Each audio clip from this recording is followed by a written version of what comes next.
Hello, fourth graders. We're gonna hop into our fourth writing lesson. Before we get into it, quick reminder class norms. You guys are becoming experts with this by now.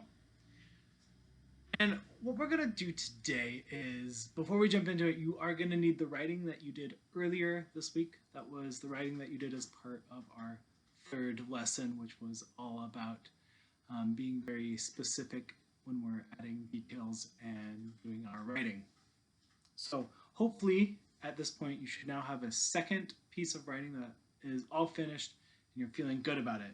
And today we're going to look at another tool that we can add to our revising toolbox. And that tool that we're going to use is this. And what I want you to learn today is that when we are revising our work, we want to look at our work through the eyes of a stranger or stranger's eyes.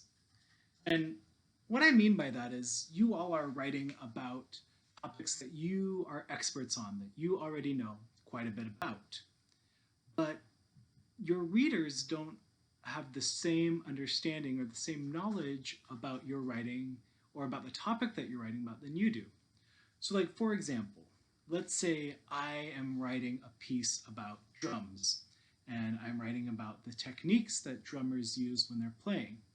Now, in my writing, I might talk about a drummer doing a paradiddle diddle into a flam tap.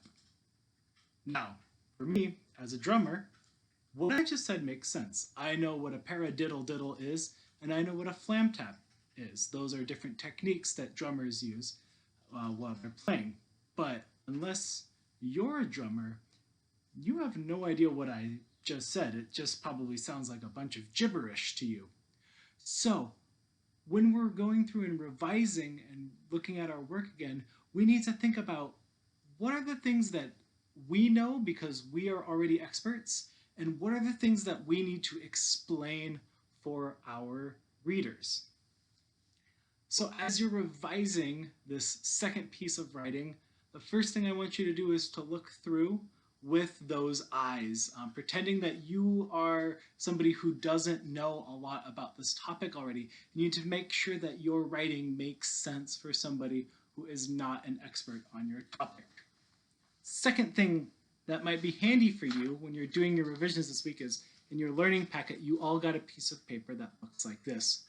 And this paper has some tools on it that you can use as you're revising this week. And some of these might be familiar to you that you've used already. The first one is a little box and arrow. And what this does is its job is to show that I want to change where this writing is located. So you might have a sentence that you really like, but as you're rereading it, you're realizing that, well, this sentence is good, but it would make more sense if it was in this paragraph instead of the paragraph where it already is. And that's when you would use that tool there. You can see in this diagram, you can use that to shift where a bit of writing is located to make it make more sense.